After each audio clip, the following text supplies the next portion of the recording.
एक राजनीतिक सोच ने खुद को बचाए रखने के लिए इस देश को बीमार बना देने का बीड़ा उठा लिया है दोस्तों। ऐसा लग रहा है कि हर गुजरते लम्हे के साथ छोटे छोटे दंगों में इस देश की जनता को उलझाकर रखने की साजिश रच दी गई है।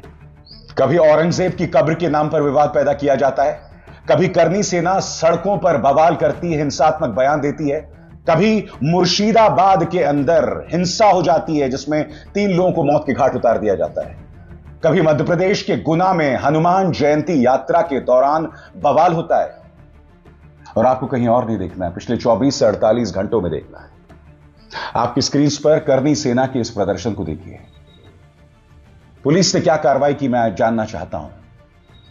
सड़क को इन लोगों ने जाम किया। इन प्रदर्शनों में आप देख सकते हैं हाथों में तलवारें, भड़काऊ नारे लगातार लगाए जा रहे थे। जैसे कि आप जानते हैं, समाजवादी पार्टी सांसद रामजीलाल सुमन ने राणा सांघा के बारे में एक बयान दिया था। आप उसका विरोध संवैधानिक तरीके से कर सकते थे, मगर नहीं। जैसे कि आप सुन सकते हैं, यह शख्स अखिलेश यादव को जान से मारने की धमकी दे रहा है। पिता को गाली देगा क्या मैं देखता रहूंगा? मैं गोली ही मार दूंगा जाके अखिलेश यादव को। गोली अगर पुरुषों से अटकेंगे, पुरुषों से अपमान करेंगे कोई भी। और बात वहां नहीं रुकती। करनी सेना के नेता हैं, माफी नहीं हड्डी तोड़ कुटाई होगी। उसके बाद दोस्तों, यहां आप एक शख्स को देख सकते हैं। यह शख्स जो कह रहा है कि मेरे हाथ कांप रहे हैं काटने के लिए। सुनिए।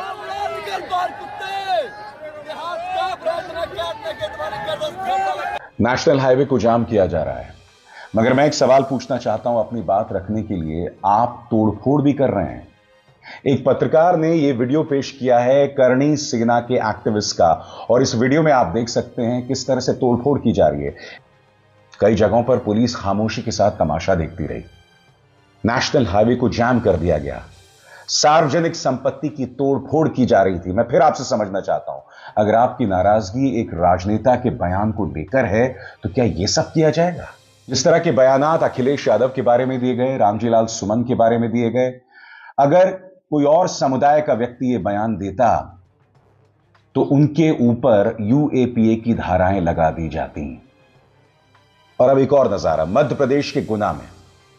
जैसे कि आप इन तस्वीरों में देख सकते हैं दोस्तों, मध्य प्रदेश के गुना में हनुमान जयंती के मौके पर यात्रा निकाली जाती है। सबसे बड़ी बात, इस यात्रा को निकाले जाने की इजाजत नहीं थी।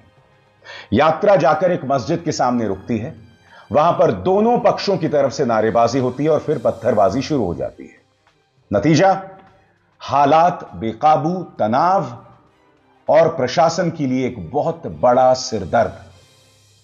अब स्थानीय पुलिस अधिकारी कह रहे हैं कि इस यात्रा को निकाले जाने की अनुमति नहीं थी। तो जब इस यात्रा को निकाले जाने की अनुमति नहीं थी तो फिर आपने उसे निकलने क्यों दिया? सुनिए पुलिस ऑफिसर क्या कह रहे हैं। जुलूस वहां से निकल रहा था जिसकी कोई परमिशन नहीं ली गई। मेरी एसडीएम मैडम से बात हुई थी, उसकी परमिशन न ली गई और जबरदस्ती वहां से निकाला जा रहा था।